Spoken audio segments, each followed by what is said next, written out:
you want to be a social motivator, work on building yourself on good morals, values, humanity, and chastity. All souls struggle to disobey. I like that. Oh my God, that was so close. Guys, I almost got killed by an acorn. Did you see that? Did you see that? There's an acorn that landed literally a foot from my head. I need a hard hat out here. That was one of the most terrifying things. I think I need to move this chair. That was really scary. That was really, really scary. And I am officially moving my chairs. I don't know. Over here looks okay, I guess. I don't know. Hold on. Let me get a chair, guys. That was really, really scary. Guys, that was so close. I almost got killed by an acorn. Isn't that crazy? Like, that could have been it. I don't know. What do you think? Is that possible? You guys are laughing. It like fell really hard. Like, that's how you know you're in the wilderness, when life flashes before your eyes as you're reading a book about reincarnation. Just like, ah! The acorn. It's out to get me. Alright. In my search for the secret of life, I have ended up with atoms and electrons which have no life at all. Somewhere along the line, life runs through my fingers. Okay. The mystery of consciousness. Death. Man's most mysterious restlessness and inevitable adversary. Does death mean the end of life, or does it merely open the door to another life, another dimension, or another world? If man's consciousness survives the death experience, then what determines its transition to new realities? In order to gain a clear understanding of these mysteries, man has traditionally turned to enlightened philosophers, accepting their teachings as representative also as a higher truth. Some criticize this method of acquiring knowledge from a higher authority, no matter how careful the seeker may analyze it. Social philosopher E.F. Schumer, author of Small is Beautiful, notes that in our modern society, when people are out of touch with nature and traditional wisdom, they consider it fashionable to ridicule and only believe in what they see, touch, and measure, or as the saying goes, seeing is believing. But when man endeavors to understand something beyond the scope of material senses, beyond instruments of measurement, and the facility of mental speculation, then there is no alternative but to approach a higher source of knowledge. No scientist has successfully explained through laboratory investigations the mystery of consciousness or its destination after the destruction of the material body. Research in this field has produced many divergent theories, but their limitations must be recognized. Ooh, what do you think, guys? Thank you for following me. I got a request yesterday from one of my viewers to do some of this reading, and I really didn't feel like doing any yard work today, so I was like, what am I going to do on my live stream? I kind of want to jump in the lake again because it's still beautiful out. I'm waiting to see if my friend will call me, so we'll see if she calls me. But yeah, we're just getting in this. What's up, Heifer Daddy? If you're just tuning in, we're reading Coming Back, the Science of Reincarnation. Because I wanted to give you all the gift of living forever. All right.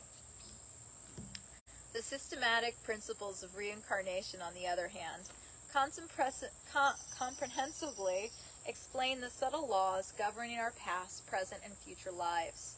If one is to understand reincarnation at all, he must acknowledge the fundamental concept of consciousness as an energy distant from the superior to the matter composing of the physical body. This principle is supported by examination of the unique thinking, feeling, and willing capacities of the human being. Can DNA strands or genetic components possibly induce the feelings of love and respect for one person has for another? What atom or molecules are responsible for the subtle artistic nuances in Shakespeare's Hamlet or Bach's Mass in B minor? Man and his infinite capabilities cannot be explained by mere atoms and molecules. Einstein, the father of modern physics, admitted that consciousness could not be adequately described in terms of physical phenomena. I believe that the present fashion of applying the axioms of science to human life is not only entirely a mistake, but also has something reprehensible in it, the great scientist once said. Ooh, what do you guys think? Thank you guys for following me. We are reading right now. Good to see you all. I'm really hungry, to be completely honest. My mom makes dinner later, but I'm visiting my family right now in New Jersey. They're from New York, but we're in New Jersey, and it's definitely very relaxing. It's different than being at my house, which I always feel like I have to clean, but now I'm here, and I'm like, it's like the same things I clean there, now I'm cleaning here. But we're going to get back into it. All right? Indeed. Scientists have failed to explain consciousness by means of the physical laws that govern everything else within their purview. Frustrated by this failing, Nobel laureate in philosophy and medicine Albert Stenskory recently laminated, "In my search for the secret of life, I ended up with atoms and electrons which have no life at all. Somewhere along the line, life has run through my fingers. So in my old age, I am now retracing my steps. Accepting the notion that consciousness arises from molecular interaction requires an enormous leap of faith, much greater than that required for a metaphysical explanation. As Thomas Huxley, the well-known biologist, said, it seems to me pretty plain that there is a third thing in the universe, to wit, consciousness, in which I cannot see to be matter or force or any conceivable modification of either. Further recognition of the unique properties of the consciousness was given by the Nobel laureate in physics Niels Bohr, who remarked, we can admittedly find nothing in physics or chemistry that has even a remote bearing on consciousness. Yet all of us know there is such a thing as consciousness, simply because we have it in ourselves. Hence, consciousness must be a part of nature, or more generally of reality, which means that quite apart from the laws of physics and chemistry, as laid down in quantum theory, we must also consider laws of quite a different kind. Such laws might well include the laws of reincarnation, which govern the passage of consciousness from one physical body into another. To begin understanding these laws, we may note that reincarnation is not an alien antipodal event, but one that occurs with regularity in our own bodies during this very lifetime, in the human brain. Professor John Pelfler notes, your body does not contain a single one of the molecules that it contained 7 years ago. Every 7 years, one's old body is completely regenerated. The self, however, our real identity, remains unchanged. Our bodies grow from infancy to youth to middle age and then to old. Yet the person within the body, the I, always remains the same.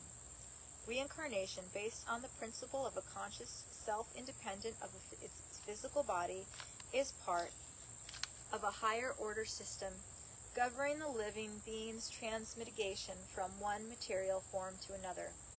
Since reincarnation deals with our most essential selves, it is a subject of the most relevance to everyone.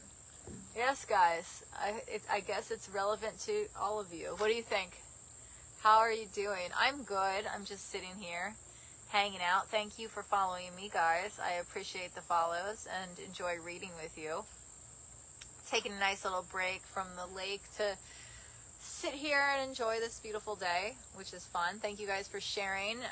One of my viewers yesterday asked me to read, so I said, all right, we're going to read Coming Back. Very cool. All right, let's get back into it. Had enough of my pictures yet? No, Glenn shout out to my viewer of the week, Glenn Nunley, for making these amazing collages. I love them so much. I really, really do. How many books have you read? Lots of books. I read a lot. It's a good way to relax. Okay. Coming Back explains fundamentals of reincarnations presented in timeless Vedic text. Thousands of years older than the Dead Sea Scrolls, provides the most complete explanation of reincarnation available anywhere. It has been studied for millennia by many of the world's greatest thinkers, and since spiritual knowledge is eternally true and does not change with each new scientific theory, it is still relevant today. Harvard biologist D.P. Dupay writes, "We may lead ourselves down a blind alley by adhering dogmatically to the assumption that life can be explained entirely by what we know of the laws of nature. By remaining open to the ideas embodied in the Vedic transcriptions of India, modern scientists can see their own disciplines from a new perspective and further the aim of all scientific endeavors, the search for truth. In this age of global uncertainty, it is imperative that we understand the real origin of our conscious selves, how we find ourselves in different bodies and conditions of life, and what our destinations will be at the time of death. This essential information is comprehensively explained in Coming Back." Chapter 1 shows how reincarnation has profoundly influenced many of the world's greatest philosophers, poets, and artists, from Socrates to Salinger. Next, the process of reincarnation as explained in the oldest and most respectable source book of the subject of transmutation of the soul is presented. Thank you guys for following me. I love you all. You can find my poetry book on Amazon, award-winning. Nice. If you want to send it to me, I will read it online. Chapter 2, a lively dialogue between His Divine Grace A.C. Swami and a lot of other names. Our noted religious psychologist, Professor Carl Fried, clearly shows how the maternal body and the antimaterial particle and the spirit soul can never be the same. In Chapter 3, a famous heart surgeon urges systematic research into the soul, and Sira Palaba cites the version 1,000 years older and strikingly more informative than modern medical science. These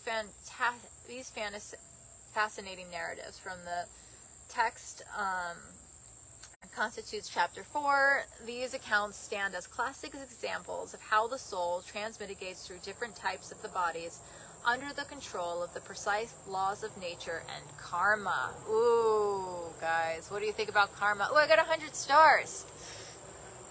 They're flying.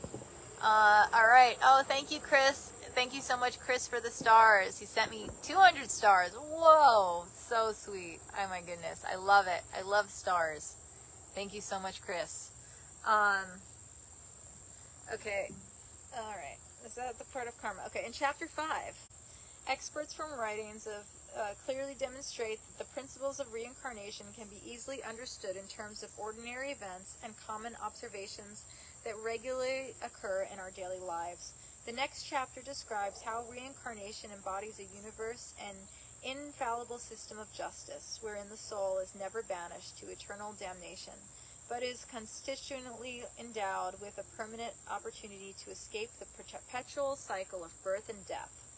Common misconceptions and chic notions about reincarnations form the subject of Chapter 7, and the Conjuring chapter, Don't Come Back, presents the process through which the soul can transcend reincarnation and enter realms in which it finally is freed from the prison of the maternal body.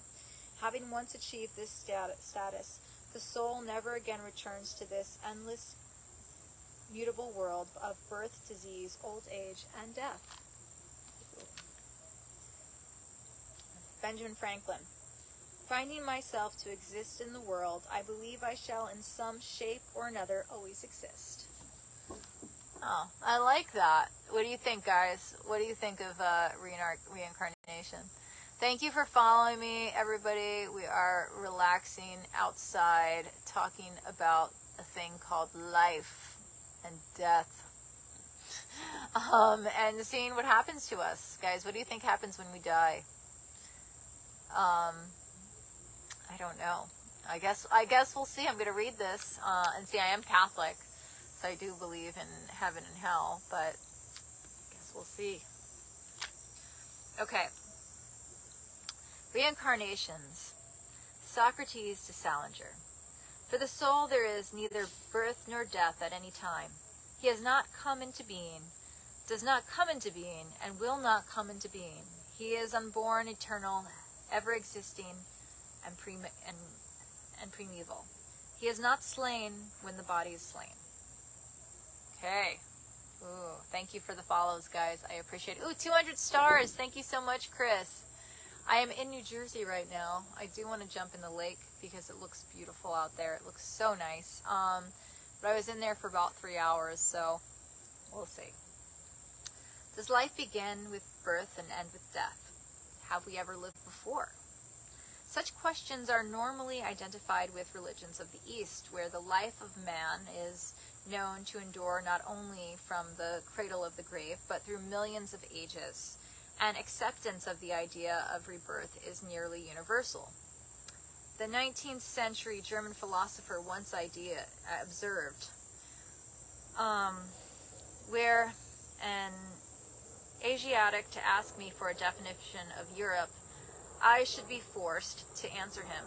It is that part of the world which is haunted by the incredible delusion that man was created out of nothing, and that his present birth is at first his entrance into life.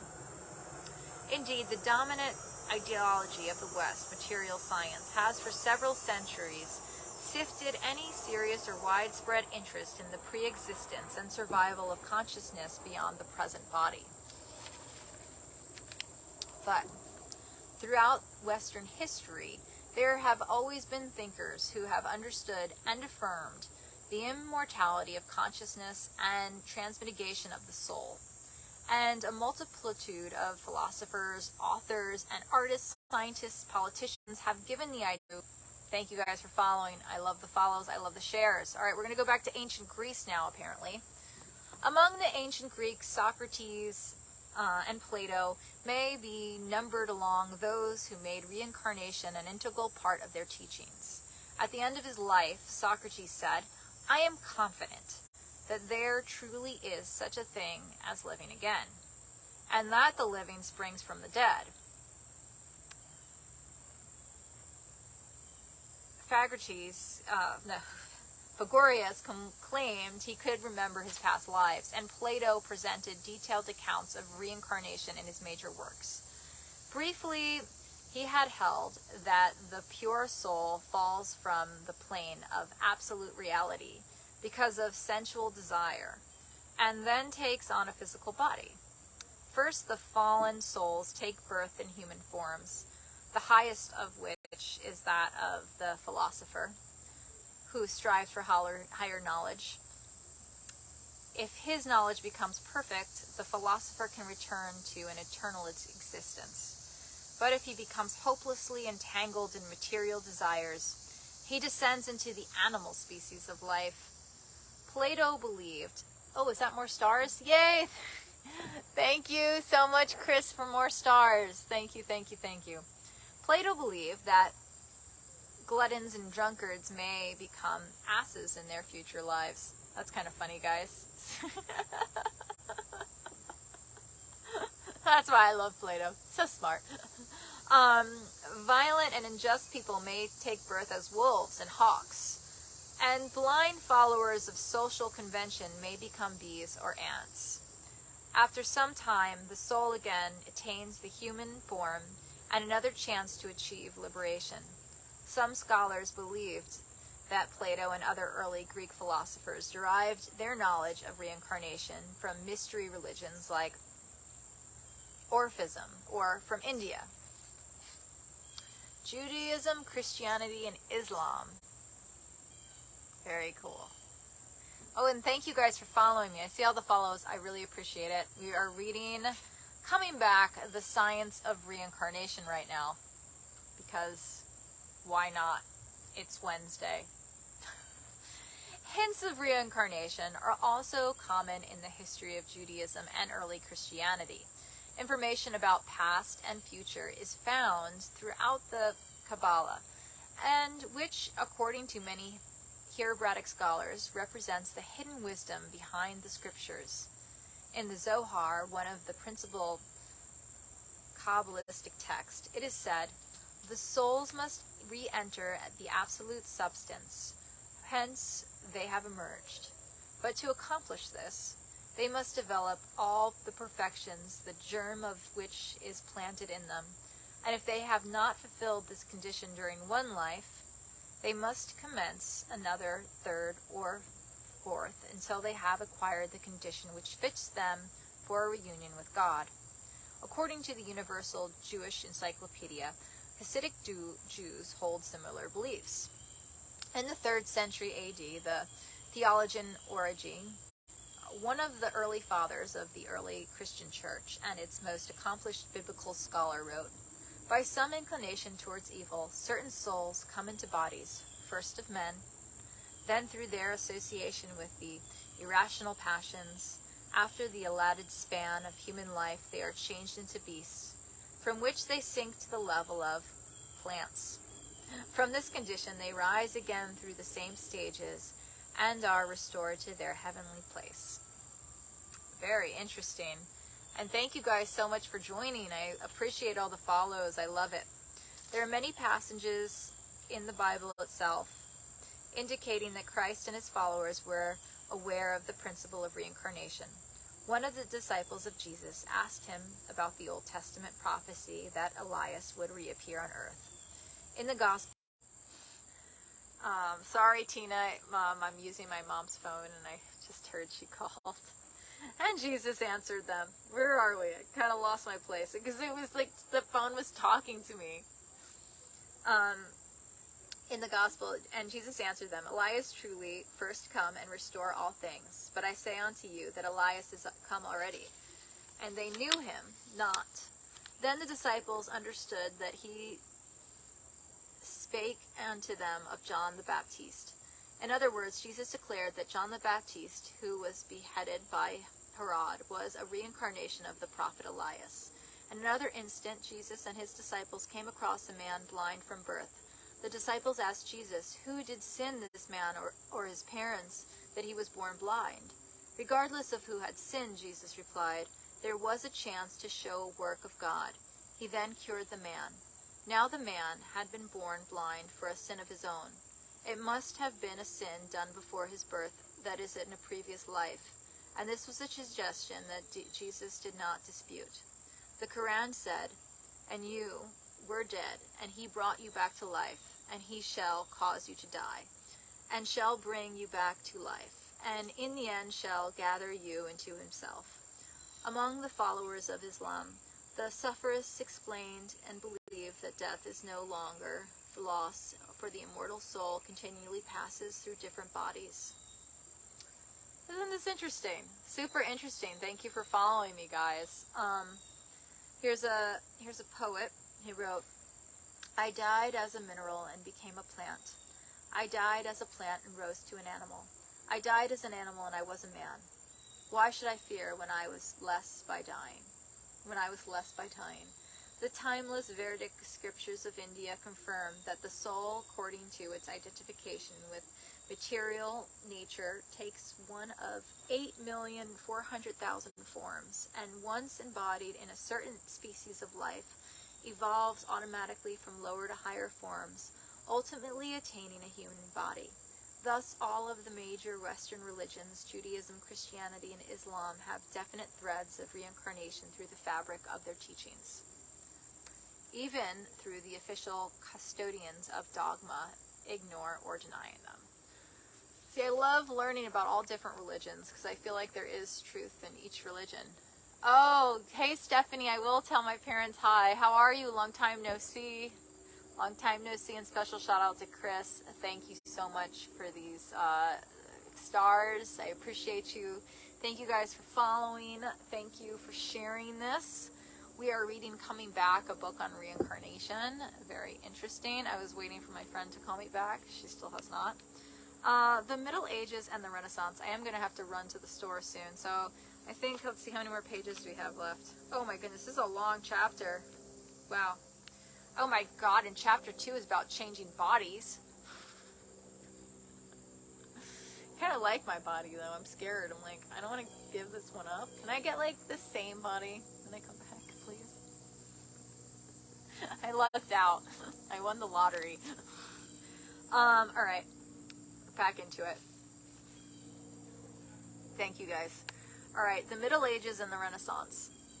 Under circumstances that to this very day remain surrounded in mystery, The Byzantine Emperor Justinian in 553 AD banned the teachings of pre-existence of the soul from the Roman Catholic Church.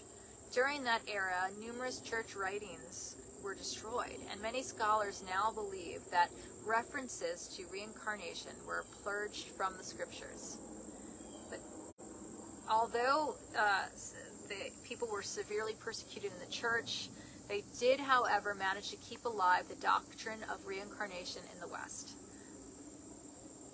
The word Gnostic is derived from the Greek gainos, meaning knowledge. During the Renaissance, a new flowering of public interest in reincarnation occurred.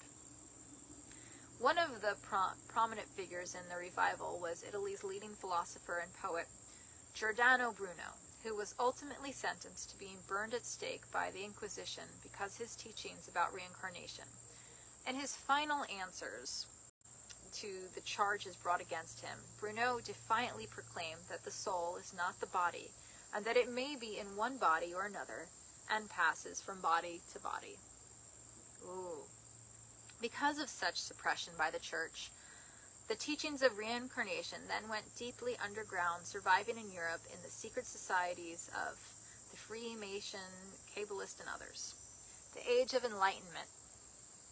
During the Age of Enlightenment, European intellectuals began to free themselves from the constraints of the church censorship. The great philosopher Voltaire wrote that the doctrine of reincarnation is neither absurd nor useless, adding, it is not more surprising to be born twice than once. And may be surprising to note, however, that several America's forefounders were fascinated by, ultimately, acceptance, the idea of reincarnation. As interest in the subject made its way across the Atlantic to America, expressing his firm belief, Benjamin Franklin wrote, "Finding myself to exist in the world, I believe I shall in some way, shape, or form or other always exist." Hello, welcome everybody. We're reading about reincarnation right now. I got a request to do that, so that is what we are doing. Not sure how long I've been on here, because I do want to I wanted to jump back and, oh, thank you, Chris. Thank you so much. Maybe you should try an audiobook narration. I know, but then I couldn't play it for you guys. I play audiobooks when I sleep. Oh, what do you mean, like for a living I should become an audiobook reader? That would be like a new job. I'd have to like get a resume and reel, and I already have too many jobs. I'd rather just hang out with you guys and read to you. Alright. In 1814, former President John Adams, who had been reading books about Hindu religion, wrote another ex-president, the sage of Monticello, Thomas Jefferson, about the doctrine of reincarnation. After revolting against the supreme being, some souls were hurled, Adams wrote, down to the regions of total darkness. They were then, the statesman said, released from prison, permitted to ascend to earth, and migrate into all sorts of animals, reptiles, and birds, beasts and men, according to their rank and character, and even into vegetables and minerals. They are to serve on probation. If they passed without reproach their several graduations, they were permitted to become cows and men. If, as men, they behaved well, they were restored to their original rank and bliss in heaven. In Europe, Napoleon was fond of telling his generals that in a previous life he was one of the greatest poets. Also, he believed in reincarnation and may have encountered the idea in his readings in Indian philosophy. A renowned dramatist and scientist as well once remarked, "I am certain that I have been here as I am now 1,000 times before, and I hope to return 1,000 times."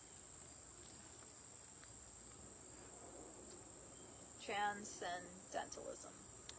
Interest in reincarnation and Indian philosophy also ran strong among the American transcendentalists, including Emerson, Whitman, and Thoreau. Emerson wrote, "It is a secret of the world that all things subsist and do not die, but only retire a little from sight and afterwards return again. Nothing is dead. Men feign themselves dead and endure mock funerals and mournful obituaries. And there they stand, looking out the window, sound and well, in some new and strange disguise. From one of the many books of ancient Indian philosophy in his literary library, Emerson quoted, "The soul is not born, it does not die, it was not produced from anyone. Unborn, eternal, it is not slain, though the body is slain." Thoreau, the philosopher of Walden Pond, wrote, "As far back as I can remember, I have unconsciously referred to the experiences of a previous state of existence." Another sign of Thoreau's deep interest in reincarnation is a manuscript discovered in 1926 entitled "The Transmitigation of the Seven Brahmas." This short work is an English translation of a story about reincarnation from an ancient Sanskrit history. The Transmitigation episode follows the lives of 7 sages throughout progressive incarnations as hunters, princes, and animals. And Walt Whitman, in his poem Song to Myself, writes, "I know I am deathless. We have thus far exhausted trillions of winters and summers. There are trillions ahead and trillions ahead of them." In France, the famed author wrote a novel of reincarnation. Okay. What do y'all think about all of this? It's a lot. It's pretty deep stuff on a Wednesday at 6 p.m. or if you're in California, 3 p.m. We're going to keep doing this maybe every day. I don't know if there are other books you want me to read. Let me know. I'm going to see if the sun's still out. Let's go look if the sun's out. It's not really, the sun is not really shining that high. Kind of sad. Look, you see my lake behind me? I guess because I see this beautiful lake. It's very pretty. See, it's just as soon as I moved, I saved myself again from the falls of the acorns. I should start working out. I was gonna walk George in a little bit. My phone is on low battery. Not sure exactly how long we've been talking about the reincarnation of life. But I want to know, when this video is over, you know, social media is weird. It's like all the comments will disappear. Do me a favor and comment, what do you think? Like, do you believe in reincarnation? Do you not? Like, did that bird just sacrifice themselves to tell me something? I don't know. It was like a grandparent of mine. Wake up! Oh, what's happening? Anyway. Listening to, like, I think that's the sound of like a chocolate or an ice cream truck in the background. I'm trying to get my 6-pack back. This summer, like normally before summer happens, guys, I am working out my stomach. I am doing what it takes to get that 6-pack. And I have to say, I'm pretty sad to tell you, I really didn't do that this summer. But yeah, I still have to do the power washing of this side. But for some reason, my dad was like, "Can you power wash?" Oh, thank you, Chris. Thank you. Thank you. I have to power wash my uncle's car, which I really don't feel like doing, because my uncle just like left. My uncle's funny.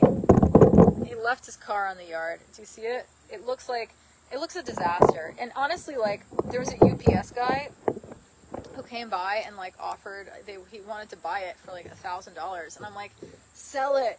But then you know what happens? Like, when people see their things like getting, like, other people want them, they like want to hold on to them even more, because at first we were all like, yes, you're selling the car, finally getting it off our yard. And yeah, and that's what happened. And that's why I should just put I should start like growing plants on it and putting flowers or just decorating it just to make it look like something. Because it's really like, honestly, it's going to start sinking into the ground. I'm from a future past life. Cool. I appreciate it. I do. Oh my goodness. Thank you guys. Thank you, Chris, so much for all the stars.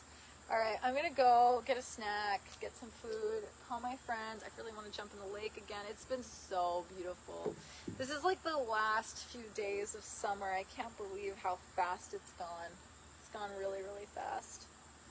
Anyway, all right, my loves. I love you. I'm going to go eat because I need the foods. I will see you later. Stay tuned on all my social media. Follow me everywhere. And send me requests. I also have an Amazon wish list. You can send me any books you want me to read, and I will read them. Okay. Bye.